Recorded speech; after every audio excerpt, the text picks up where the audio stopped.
put the powder in the glass. Pour an alcoholic beverage of your choice. I prefer whiskey. I also like to add a little bit of hot dog water to mine. It's just personal. Just find a nice sedentary position. Relax. And stay there.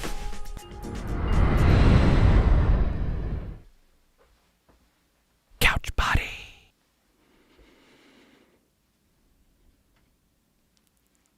All right. Thank you to our sponsor, Couchbody. I have I seem to be frozen here. This is very strange, but I have a manta ray behind me. Hopefully things are going to catch up here. Welcome to Lunch Therapy. Lunch Therapy, where anything can happen. It's a live show. We have a great guest today. We have Dana Keel on the show. She's a comedian. She's a voiceover artist. She's a teacher. She's going to teach us a few things. Lunch Therapy, for those of you that may not know, is a show that happens twice a week, Tuesdays and Fridays. Fridays we do interviews. It's called Interview Friday.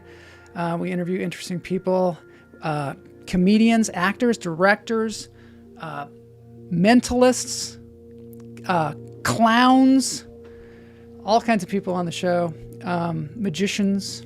So come on by Fridays at noon for a really fun live show. If you have anything that you want to say, like in the chat room, please do. Like Jenny Sykes is here. She says hot dog water. Good. Yeah, that's what they liked with the regression drink with Slob 90X. All right, let's get into this thing. This is called Lunch Therapy.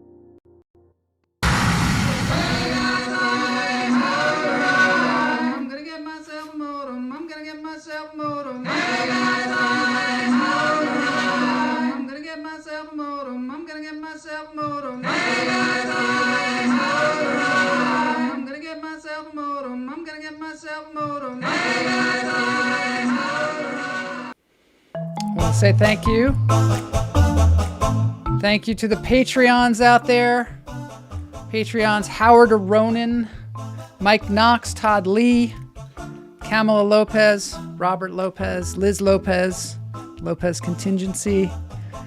Thank you to Jay Patterson, Mike Knox, Ivy Palma, Pam Palmieri, comedian out there in Michigan, Neil Phillip, sometimes known as Neil, Seth Word, Jason Edelman, Mary Marks. Thanks so much for being a Patreon. If you want to be a Patreon, please go to patreon.com. If you like a show where you can take a break from all the crap that's going on in the world, maybe learn something, laugh. Sometimes even on Tuesday, you can win $10 on this show. I know. The show that just keeps giving. Let's look around here and see. There's some dolphins. What we're going to do is we're going to take a look at what shows are going on this weekend around town and maybe even not in town. So let's take a look here. We have, San Diego. Our guest today, Dana, is going to be in San Diego at the live comedy showcase, the Hey Girl Hey, and a Dude live comedy showcase at the Cork and Stem Wine Bar. Right after the show, she's going to hop in the car and go all the way down to San Diego. So you'll see her there. If you want to see her live, please do. We also have this Karen Haber. Karen Haber is a mutual friend of ours. She's been on the show. There she is, the blonde hair on the top row. On the right, she's in Brooklyn, New York, the Pine Box Rock Shop, 4:30, April 20th, which I believe is Sunday. So check her out at the Pine Box, the old Pine Box. And then one more show here with Jenny Sykes and Dana, April 27th, 5 p.m. at Flappers. It's called the People's Republic of Comedy. So check that out. There you go. There's a lot of entertainment for y'all. Let's breathe.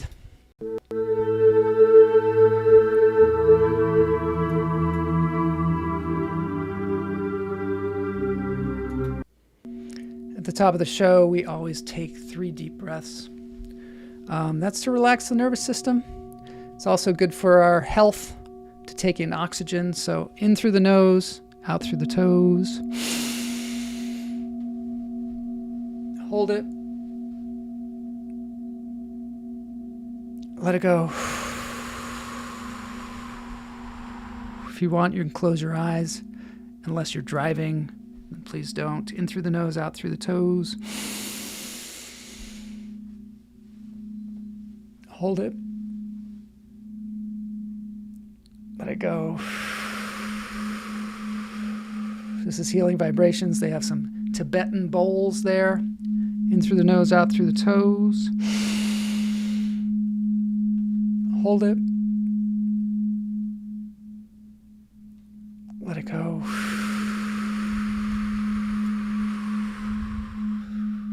This show began, 5 years ago in March of 2020 when the pandemic began. It was kind of a safe haven for us to go, to take a break from all the lunacy that was going on in the world, but it hasn't stopped. There's all kinds of lunacy. The lunacy keeps coming. So this is your safe haven to breathe, maybe listen to a little music.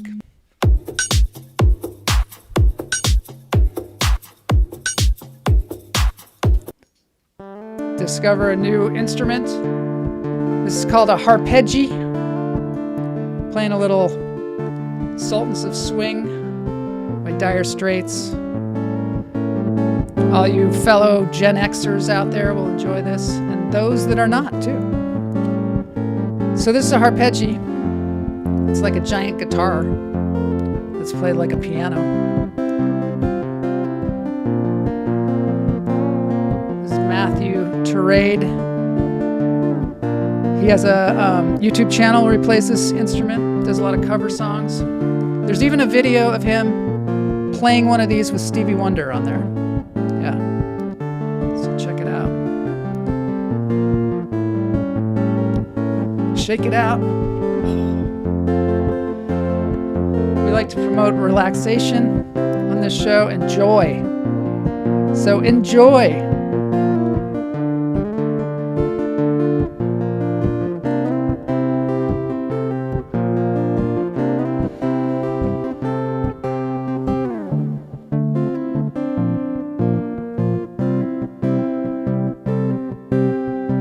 See, there's got little dots on there like a keyboard. I guess they've got the sharps and flats and it's pretty amazing. I'd like to take a whack at one of those things. All right, let's get into this thing. Got Dana in the green room with my assistant Boney. I think we're ready to go. Let's do it.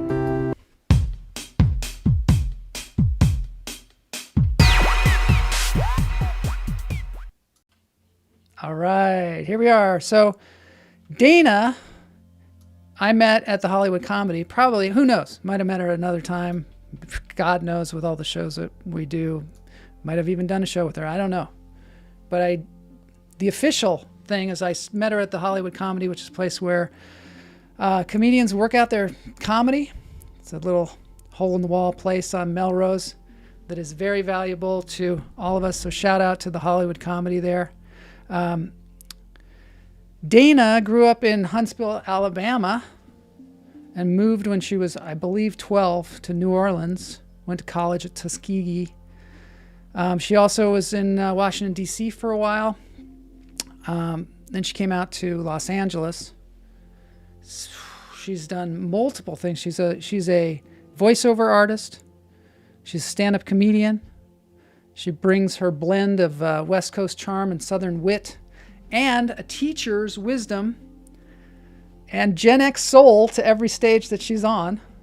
Recently, she was highlighted in Sherri Shepherd's Funny Over 50 competition on the Sherri Shepherd Show. She performs nationally. She's at the Laugh Factory, the Comedy Store. You see also Flappers.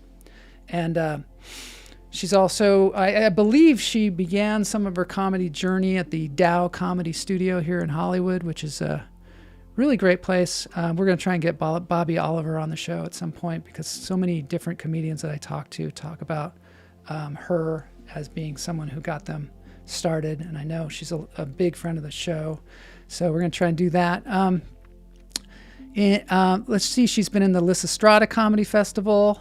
She was selected Best of the Fest in the 2023 Northwest Black Comedy Festival And she was in the Burbank Comedy Festivals, which are big ones here in 2021, 2022, 2023.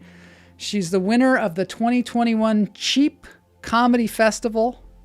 She also is big on TikTok. She was in a video for Lyft. It was a commercial campaign that got over 24 million views. I never saw that one. I'm going to have to see that. I don't know. Also, she does voiceover. She's done voiceover for Google Nest Hub, Indeed, Varo Bank, Seattle Seahawks. What? That's cool. She's also a sketch writer and performer. She was on the Pack Theater Speakeasy sketch team. I know she was at UCB. So anyway, Upright Citizens Brigade. Let's get into this thing. This is called Lunch Therapy, Interview Friday.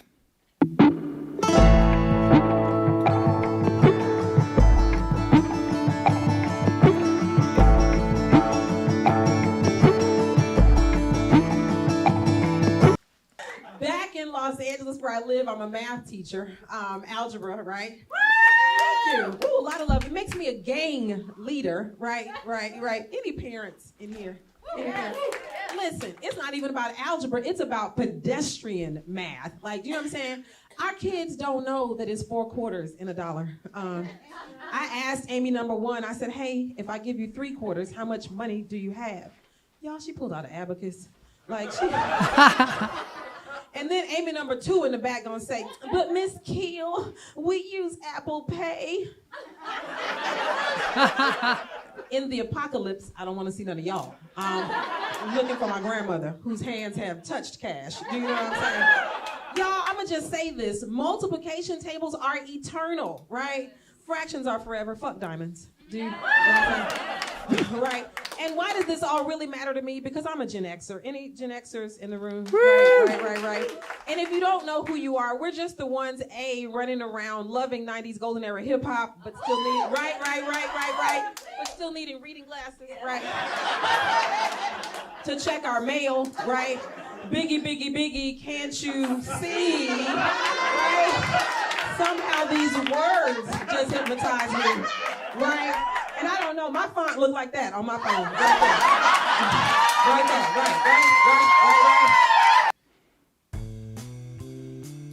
All right.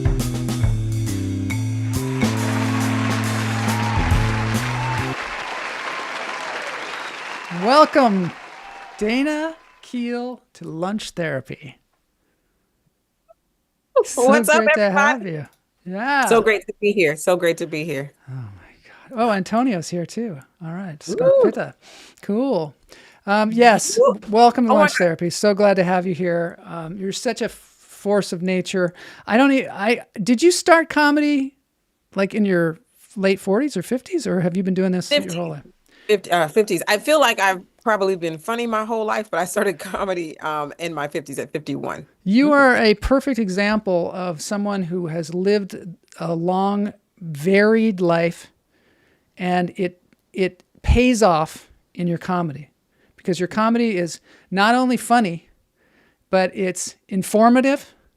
It stimulates your mind. You make jokes about grammar and about Black history, and so it's really I applaud what you're doing, and I could tell that when I saw you at the Hollywood Comedy. I was like, oh, this is another level of what's going on. Because so thank you for taking up comedy. Can you tell us a little bit about yourself? Like you grew up in Alabama, right?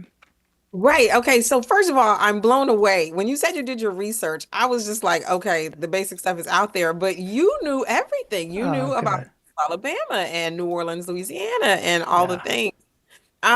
So I think the easiest way is I'm a Southern girl. Like I'm pretty much, even no matter what I sound like, no matter what is presenting physically, I've been in California the longest I've been anywhere. I've been here almost 30 years, 28 years this year, but I'm still deep in my heart, a Southern girl, and love Southern food. And I came to California like so many, looking to fulfill the dream of being a screenwriter and an actress and a director, and more a director and a writer. Like I didn't tell anybody that I wanted to be in front of the camera in any way. I thought I kind of like they chew up and spit out here, and I was literally 29 when I got here, and by some standards, that's late to start a career in front. And I drank that I hate to say Kool-Aid, but I drank that milk and thought that, oh my God, it's too late for me. And it's like, as soon as you say something is too late for you, it's the thing that keeps haunting you, right? And so I tried stand up. Bobby Oliver, who you mentioned, was the first. It's a funny story. It wasn't the first open mic I went to, but as some people will say, me trying comedy at two times in '98 doesn't really count. But everything counts when you get here, right? Yes. Every opportunity. And, Lonnie Love may never see this, and Roz Brown, I actually still do shows with, but they were hosting a very small, tiny open mic in an area of LA called Leimert Park. It's very much a deeply rooted Afrocentric area of town. And there was a Black-owned coffee shop called Fifth Street Dick's. And upstairs, there was a little room. And Lonnie was hosting, and Roz was hosting. We've had Roz on the show. She was great. So Yeah. And I came in, I was working at Banana Republic in the Beverly Center because I hadn't been long moved, so that was my first job. And so I was just making jokes about, kind of the language barrier and people looking for sizes and all the things, and how I honestly felt like I looked like Barbie in some of the clothes based on the shaping. But anyway, I'll never forget Lonnie, the next week I came, she said she came and she got laughs and she's doing good. But in my mind, I didn't know that, I didn't realize comedy was a gateway. So after like 2 open mics, I was just like, let me focus on being a screenwriter and a director, things which are still in the making. But in the meantime, I did Toastmasters, and I just did all these things to kind of edge toward comedy and edge toward performance, until finally in the summer of 19, I was driving Lyft. I was, as people say, kind of down on my luck with some things, work and financially. And a young woman got in my car for a ride, and we talked for 2 minutes. I don't even know if that long. And she leaned from the back of the car and she goes, "Have you ever thought about stand-up comedy?" And I said, honestly, it's all I think about, because really, because in the months that I had been driving, she met me that July, but that February when I started, because it was such a come to Jesus period, I had vowed that I was going to find my way back to stand up and to acting. Like when I started driving that February, I said, when I come out of this, I'm going to be working on stand up and I'm going to be focused on becoming an actress again. Yeah. And people on different rides who were willing to talk to me told me about UCB, because even though I had lived in LA all this time, I didn't really know what UCB was. I didn't know about studying comedy. I didn't know about studying improv or sketch. I thought that these were things that people were magically endowed to do. I didn't know that you could have the raw talent within you and then go to classes to really refine your gift. And because of that girl, Melissa Felorama, she wrote down where to go. And the first place she said go was to Dow Comedy Studio and to see Bobby Oliver. And I have not looked back since.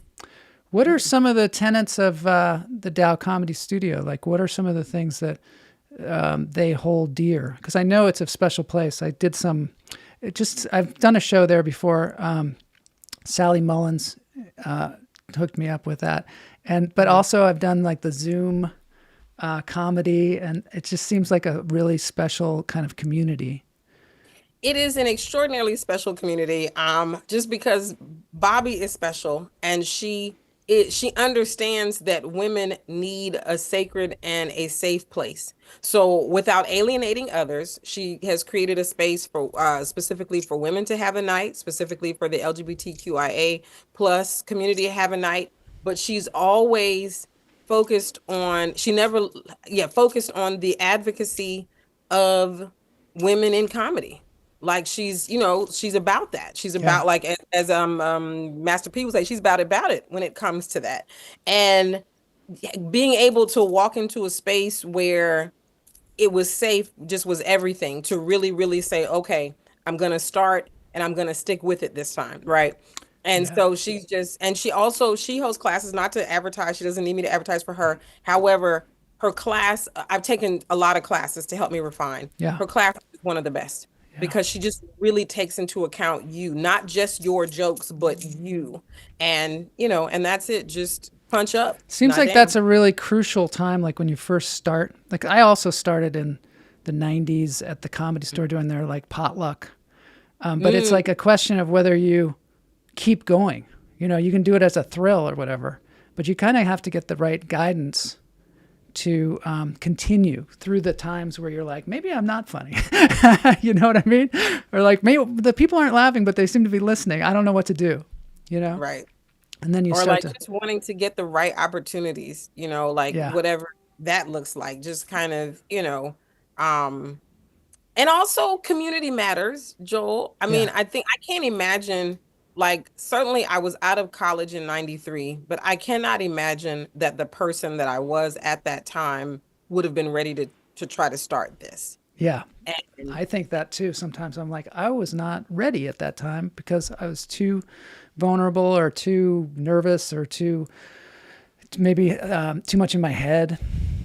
all of the above. That maybe this is the time to do it. So we do it now, and we have all this life experience, and we have all these references and things like that. But sometimes you get into a room where maybe you don't feel like you're connecting with people. They don't know what you're talking about. Like you mentioned somewhere along the line, the Commodore 64. And I was like, oh, I had one of those too. but if I were to mention that at the Hollywood Comedy at maybe the wrong time window, people would just look at me like I was nuts. And that would actually make me lose anything that I was going to say after that. They were like, oh, who's the next person? Right. I think the thing is, it's funny you mentioned, and I remember mentioning Commodore 64 in some set, but God knows you've done a lot. I was at Levity Live in Oxnard, and I was going through a bit, and I got on the phones, and I was like, that's right. Some of you don't know that we used to pay for minutes. That singular wireless, which eventually became, and so I'll just kind of back into it a little bit to try to, give the quick and explain dirty. What's going on. Yeah, I think that's true. I think sometimes you have to explain. I'm also surprised at how few people are Gen Xers in the comedy world. You know what I mean? Like I'll go into a big place and, there'd be 100 people there or more. And I'll be like, how many Gen Xers out there? And like, there aren't any. There's boomers. And then there's like, millennials, but there's like a gap sometimes. Well, they call us the forgotten generation. Yeah. So I don't know. Like, I mean, I feel like I need a cape that says Gen X. Like, I'm here for us. Like, like we're the ambassadors of the Gen X generation. Yeah. Of the Gen X generation. Like I hold the banner high. Like, it's interesting because I feel as though there was a time when I was going out before I did comedy, and I think people didn't really call out Gen Xers, but we were the majority of the room. But just as time goes by, I find the majority of most rooms is millennials. Yeah. Now, I have to admit, I've never been in a room where there were boomers and millennials and there were no Gen Xers. That's an interesting It's room. like a I'm gap. running the other direction. I think I was in Michigan when that really hit me. That I was happened. doing a golf course. A show at a golf club, and I was with Ginny Sykes, and I was just amazed that in the entire room there weren't any Gen Xers, and I had a bunch of Gen X material. but you know what? You find a way to connect, right? You do, and it might be interesting to them because they don't think about that. Some of the they things don't, that they don't think about that. I agree. I agree. And also I have a bit where I explain, what Gen X is.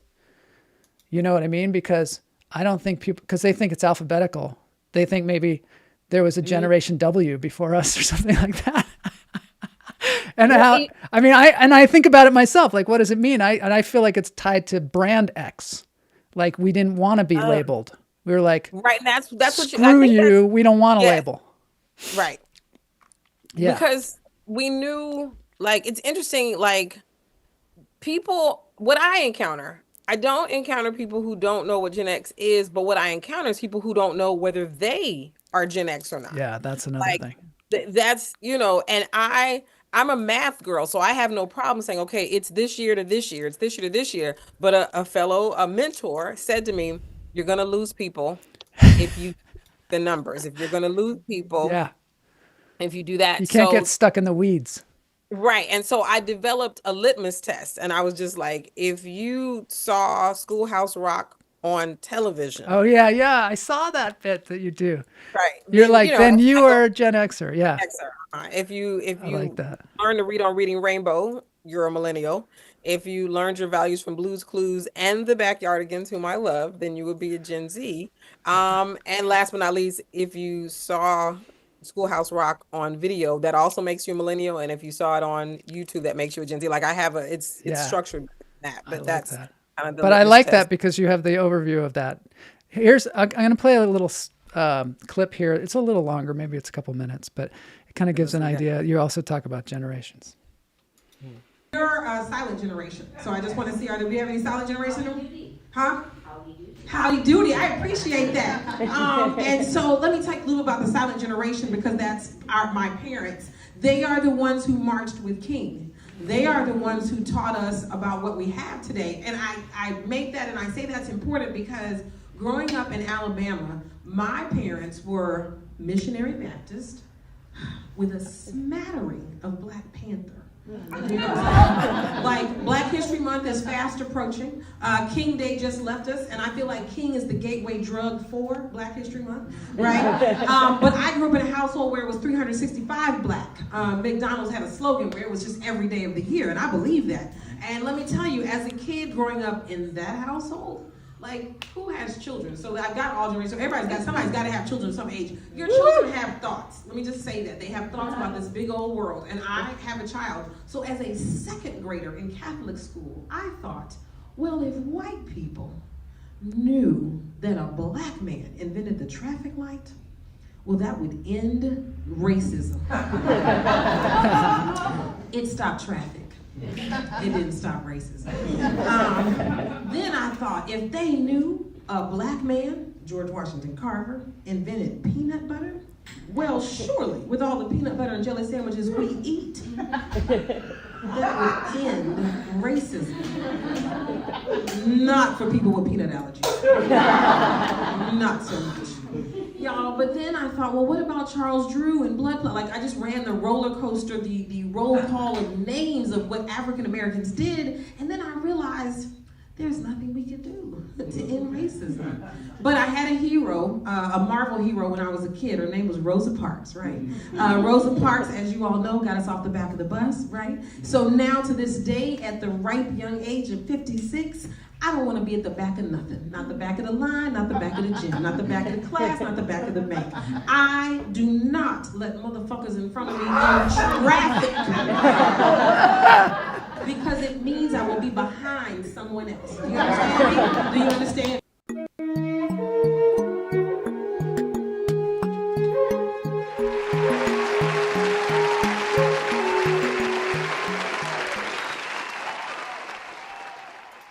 I love your comedy because it's so informative, funny, and I feel like I'm learning something. You know what I mean? But I'm also getting your perspective. Yep. Yeah. I'm sorry. Can you tell us a little bit about your process and how you write comedy? I sure can. This is one of my favorite questions to Okay. answer. So for me, there's comedy everywhere. Like when I was a Toastmaster, busy in that world, everybody said that there's speeches everywhere. And there's nothing that happens to any of us that there aren't thoughts about. So now, because I've been working at speaking, premise, setup, and punchline, I feel like everything comes into my brain that way. So I will just start as I hear things, like I hear the voices tell me, I literally will either type a text to myself or I will type it in my notes, and then I'll put it all together. And the mic where you met me, I will go in there and just start rattling off, everything that I have gathered during the week in terms of my thoughts. Because sometimes they do come, some jokes do come fully clothed. Some of them do. Yeah. And some of the, but for the most part, it's either going to be a setup. It'll be a setup or it'll be a punchline. And sometimes I have to build premise. But what I do is just take the blanket statements onto that stage and that open mic and start working through it. Yeah. And what I find is that everything usually kind of attaches to something else. Do you know what I'm saying? Like since I've been doing this now, some say, 5 or 6 years, but I've been living so long, most of the ideas just kind of spin around each other. Sometimes there are things that are brand new buildings or brand new concepts, but what I do then is just take it into the mic and I just keep refining it until it's in a form that's ready to go to a stage in front of people. And so that's just kind of how it goes. But I feel like it's all in my head. Like I feel like in my process, I'm a vessel for jokes to come through, and Yeah. the jokes, and so I'm just there with a catcher's mitt, trying to catch what's coming through that I may deliver to, and connect with audiences. So a lot of it is about kind of getting out of your own way, getting out of the way of that flow. So what purpose does it serve to? So do you find that you're just better at thinking when you're on the spot in front of the microphone? Like, are you more creative in front of the microphone than you are like just writing stuff down on your phone or writing stuff down at home? I'm certainly more creative as I speak it. Like it is, I can tell you which jokes happened that I actually wrote the joke before I ever told it. Like it's hard for me to sit down and craft a joke by hand without the sonic element of, without speaking it and talking it. And also, I think there's just, it honestly feels like a deluge. It honestly feels like a Niagara Falls coming through. And that is just hard to capture, whether you're typing or whether you're writing. That is hard to capture. Yeah, I think you're right. The fast track is just is I do have the notes. Like I feel like I'm not one, and I'm growing to this, Joel. I don't know if you can do this. Like some people will be like, just go up, no notes. And like, I mean, in a real room, like just talk in a about real your room. day. Yeah. I've had a few guests on that say they do improv stand up and they'll do it at like the Ice House. And I'm like, you're crazy.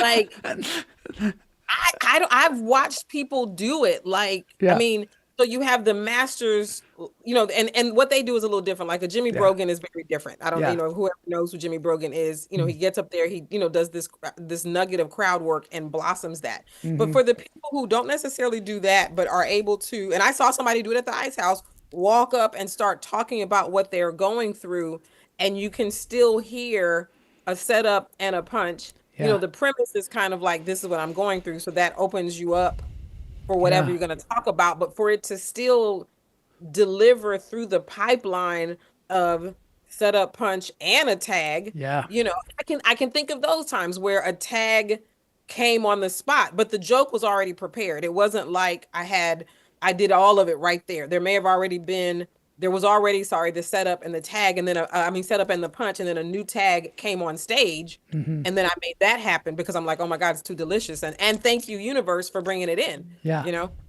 I think also two things.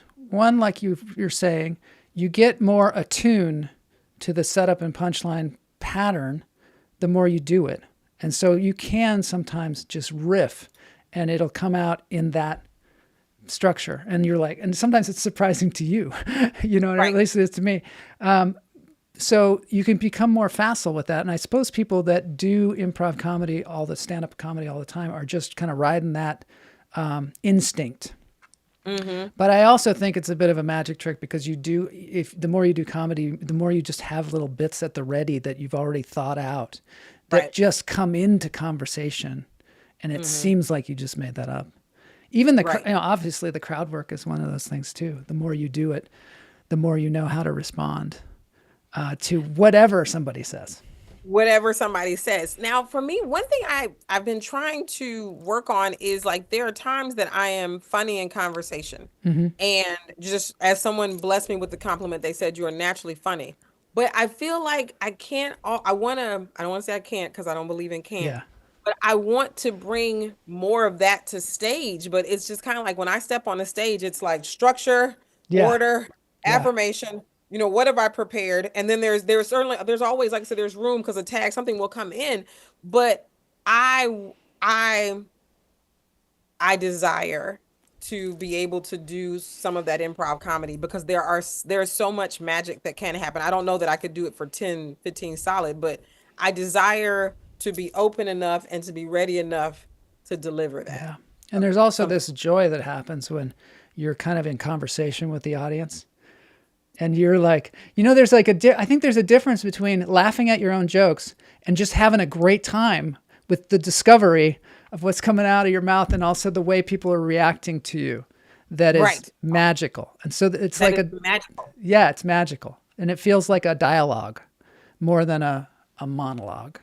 Right. And that's one of the great, another great, I'll say mentor, like we haven't talked in a while, but he used definitely when we were during the pandemic, we were all, doing what we were doing, but there was this great audio app called Clubhouse. Yeah. And Clubhouse was, had been erected by venture capitalists and tech or whatever, but entertainment found its way in there. And the comedy rooms were great because they were a great leveler. You could be in a room with Ali Sadiq, Cedric the Entertainer, Vanessa Mitchell, and you could still, and if there was one person that knew you, you might get up on the speaking stage to be able to talk, with these folks. Yeah. Ty, I can't think of Ty's name. She's a female comic out of Baltimore.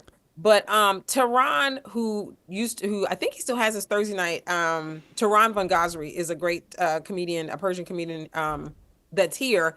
And one of the pieces of advice, mentorship that he gave me was that comedy is a conversation, not a presentation. And he took it further in one of those Clubhouse rooms and said it is a conversation with your best friend.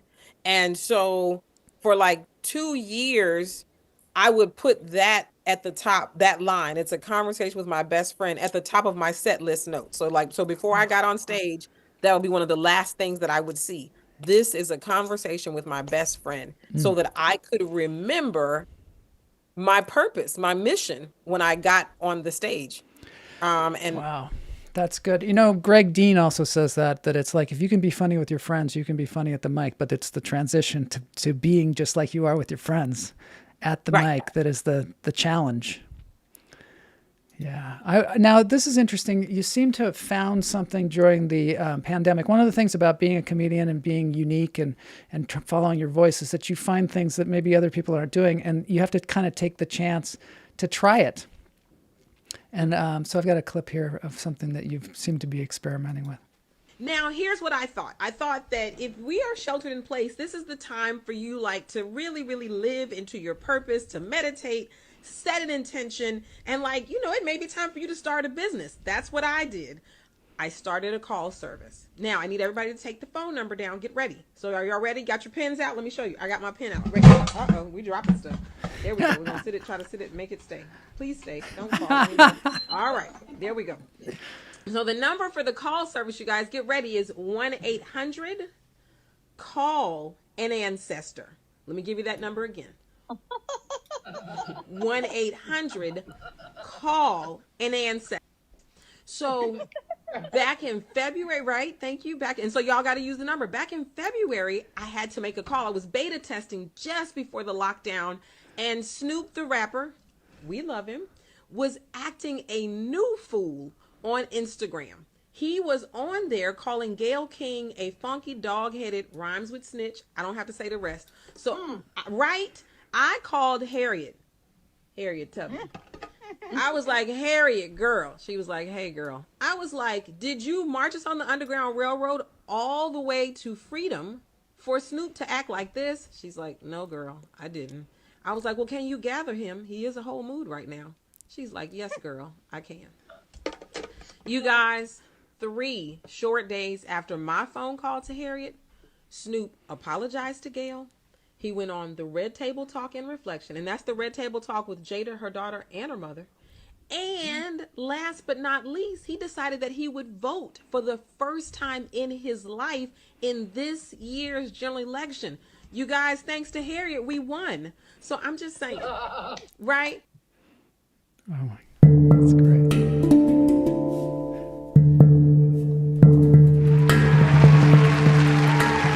Now, did you ever think that you would bring that to the stage? Because I have a clip here of you doing it on the stage. Yeah. Let's do it. Let's do it. Okay. Oh, ring, ring. I hear the phone. Hold on. Let's see. Let us see who is calling. Hello. Harriet? It's Harriet Tubman. What's up, girl? You say they forgot to put you on that $20 bill last term? Yes. Right. Girl, I got you. I'm going to remind Kamala. I know, because you just called the other day. And no, you are not being petty by being concerned about being on that $20 bill. Everybody in here, we got you, Harriet. Love you, girl. Talk soon. No, Harriet Tubman. Right.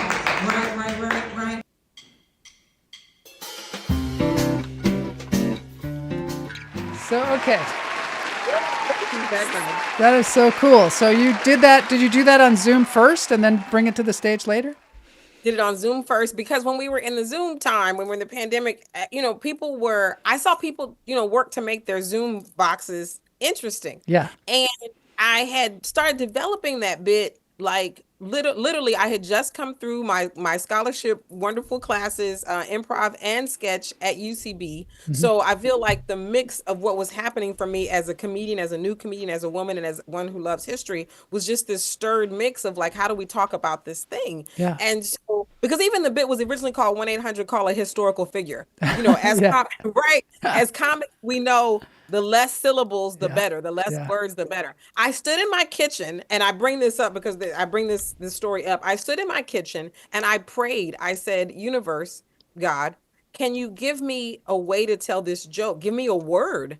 And Ancestor came because interesting. It's not like I didn't know the word ancestor, but it's sometimes when you're writing, sometimes things elude you until you like can get grounded enough for it to come in. So I just wanted to make the Zoom box interesting. Once I developed the bit and saw that people were reacting to it, I had not yet read Judy Carter's book, and I did not know that act outs are king. Yeah. So here I am with this bits that's working really well, even before I got the phone involved, and I didn't even really know why. And so I saw a guy on a Zoom show one time use a hairbrush as a microphone, and well, if I'm calling ancestors, I should get a phone, and I should get like this is just what came. Like I should get like a old school phone, not a cell phone. For some reason, I didn't want like a cell phone. I wanted the hook and receiver situation.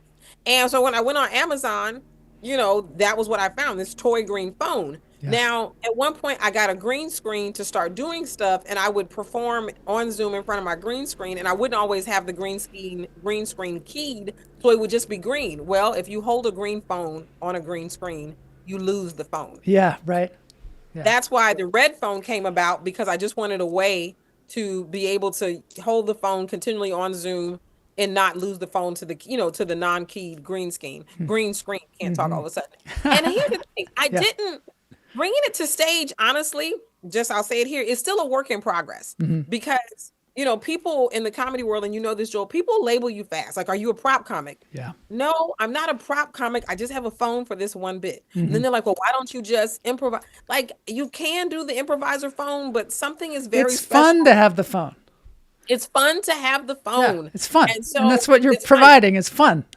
It's fun. And so that was that particular show. And it's funny because two of the clip when you pulled the clip, the Black History clip about like that's from the same stage. It's different shows, obviously.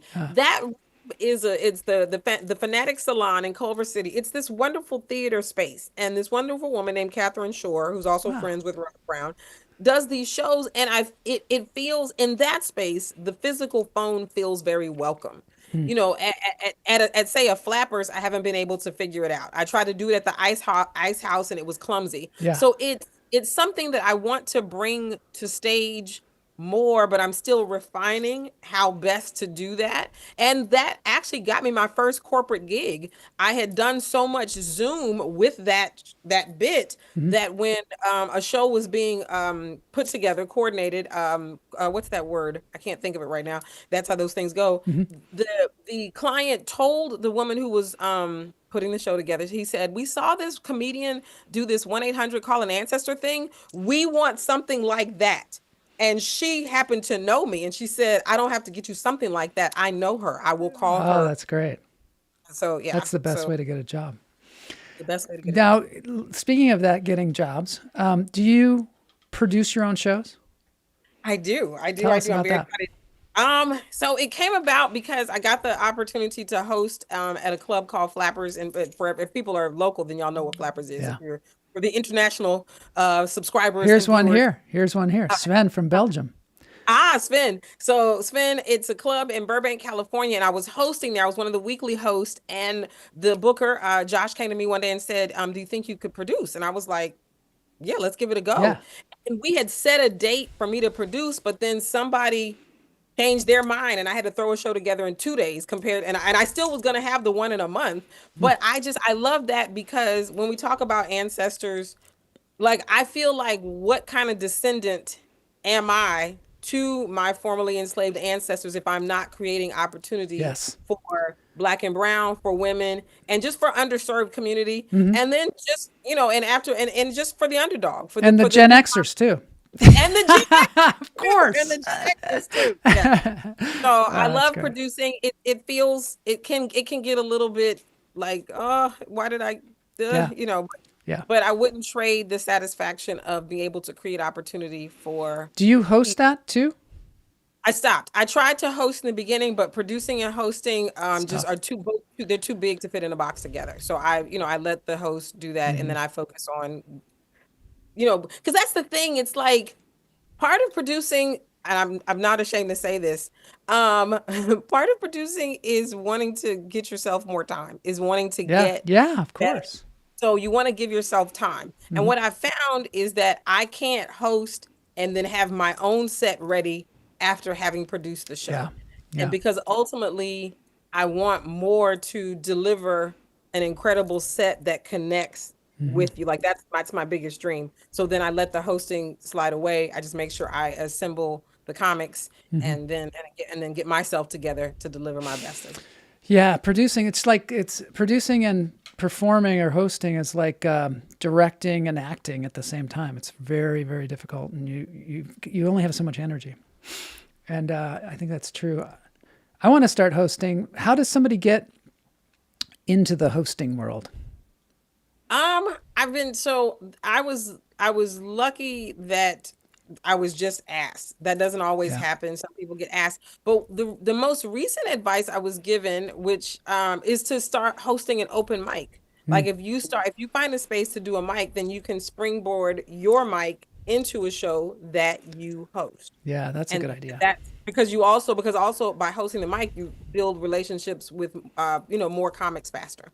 So you're able to I want to think of that word. It's a C word when I can't think of it right now. But when you put together your shows, you have curate. That's what I've been trying to think of. Curating comics. I see. Yeah. There's a place on Pico that just opened up a restaurant that next door, they got this great space that hasn't been utilized yet. So I'm going to look into that. I used to produce a show called Laugh Therapy before the pandemic. And I'd like to get that going again, but it's a lot of work, like you say. We need your laugh therapy. It is a lot of work. We need it. So the show is called People's Republic of Comedy, right? Right. And that one, the next one is on April 27th at 5 p.m. Flappers.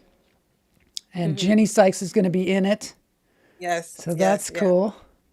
That's great. And that show started out, the show was originally called Continental Comedy. I will say that as an African American, one of the things that we talk about in the African American community is building relationships with the whole diaspora, so that it's not us against the Black Brits or us against the Jamaicans or us, we all come from the same place, and even I saw her, and literally everybody of all colors and cultures come from one place. But that said, I wanted to do something that brought all cultures together. So wherever I meet comics who are, Jamaican, but they're here in America, or Black British, or, or whatever, I thought if we had a show where there's always a Nigerian American or, British or Jamaican or whatever, along with us African Americans, I want to, start building that bridge. Yeah. But the name.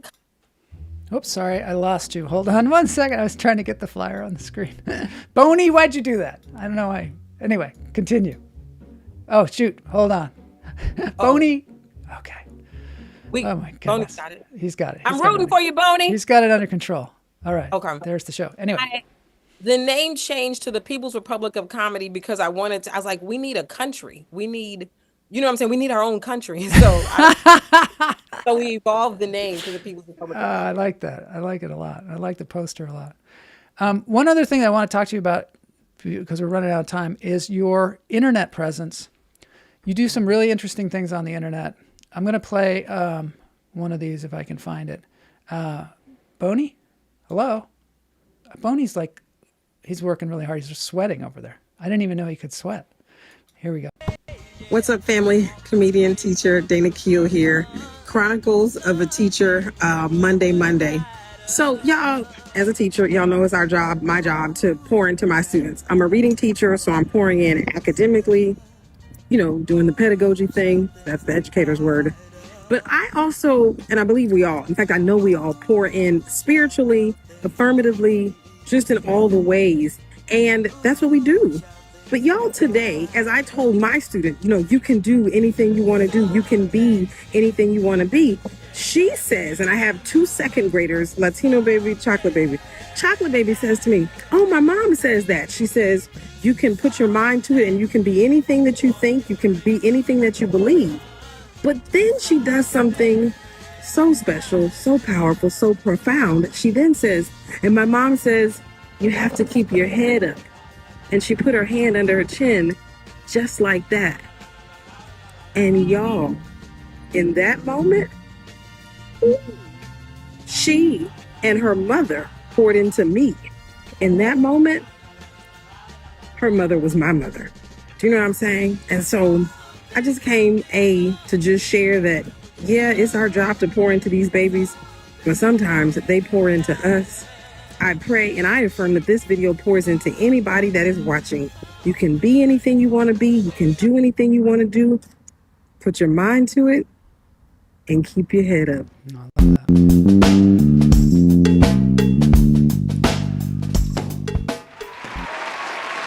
That's beautiful.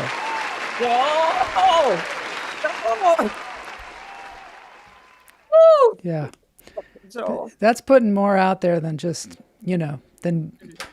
that's like takes it to another level, what you're doing, Right. You're encouraging people, you're instructing them, and you're also like connecting. Right. So right. it's beautiful that you're doing that. Thank you. Thank you. Oh, man. There's so much comedy out there that's like hateful or offensive or broy that I just love to see intelligent people doing comedy, people with a heart, people that are trying to reach and connect to people. And you're one of those people. And I just really appreciate that.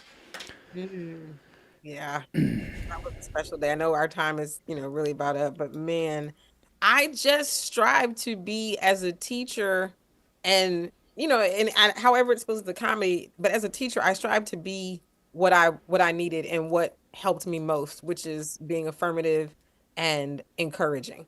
Yeah. And there is nothing like the way encouraging and acknowledging things for young people who will become grown-ups one day. Yeah. Refines, and shapes who they are. Yeah. We're making we're helping to build the next generation and their values. And sometimes that really gets lost. All right, it's time for the dance break. We're going to leave on that note. You got to get in your car and go down to San Diego. So thank you so much for taking the time to be on the show today. It's really, really a gift, Dana. Joel, for having me. This has been a beautiful experience. I love it. I'm excited. And I subscribed and I'm tuning in. And all right. Thank you. Thank you. Love you too. All right. Let's do this dance break. This is someone named Karen Savage. It's just going to be very nice. Just a minute.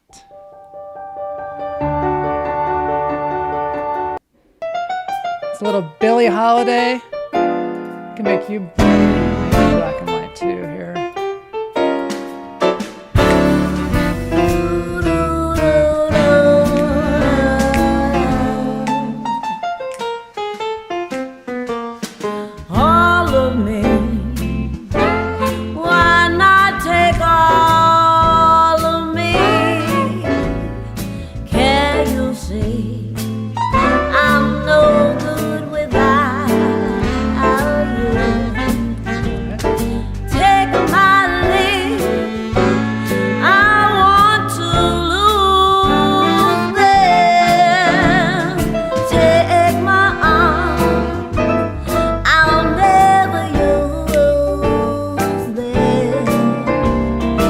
Your goodbye left me without